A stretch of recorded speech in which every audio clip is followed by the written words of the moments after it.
Kwazwai vateereri vechibanda media. Kwazwai hama dzangu dziri Zimbabwe mhiri kwaLimpopo nediaspora vanotevera chibanda media. Ndinongokutadzaiwo pane zviripo. Iyi ndiyo furniture yangu iyi. Yese iyi yakadyiwa nemuchenje. Zvakadyiwa nemuchenje. Iyi yakanga iri table ine head yayo yakadyiwa nemuchenje.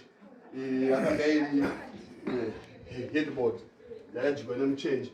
Macheya esaya akadyiwa nemuchenje. Muchenje ndiwo wakanyanya kuuraya nemvura. Makatasa dressing table iyi. Dressing table yedu iyi.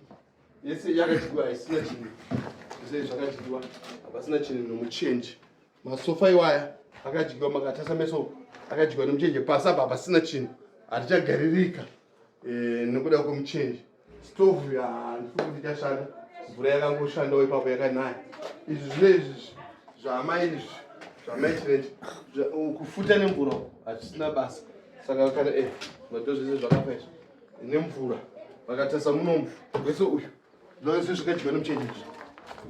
Hapana takangoisa kuti tingovhara asi muchenje chete. Saka hapana chatinacho chatingataura kuti tikupinda nacho mumba furniture. Zvese zvakaparadzwa nemuchenje nemvura. Asi ndozviripo ndozvatanga tinazvo. Akutenai. Alright. Aya turikuzviona. Zvange zviri kupicha cheche. Zvinge zviri mukati umo mamaigara yakanzi. Tinazvo mukati umo mataigara. Asi nokuti mvura yaiyerera. Dzimwe dzenguva yaidonha. Patebho apa ndopataibikira. Painaya futi mvura kana kwanaya mvura. Saka zvakadyiwa nemuchenje. Aiwa. Mune muchenje nemvura. Panga pasina kumira zvakanaka. Aiwa ndikuziona. Panga pasina kumira zvakanaka tingoti Mwari ndiMwari. Nepavatisvisa ipapa. Hatina zvedu chatinacho. Makapinda mumba medu matiri kugara mudining medu ndomatangoisa mubhedhi. Hembe takabva taunganidzawo pakona. Ane matutu ehembe. Tikatasiya zvakangodaro. Tichitizvo Mwari vanoita kuda kwavo. Asi hatina chatinacho.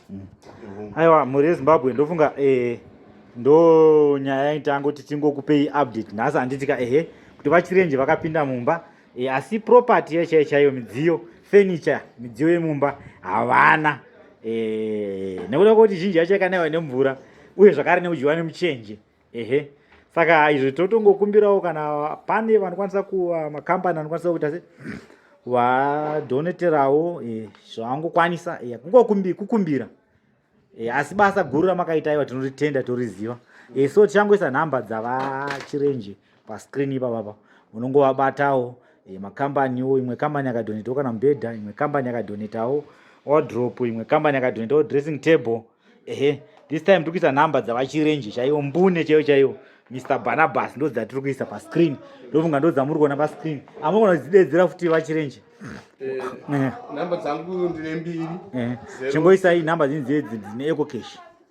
Dzine EcoCash ndofunga 0719 637 449.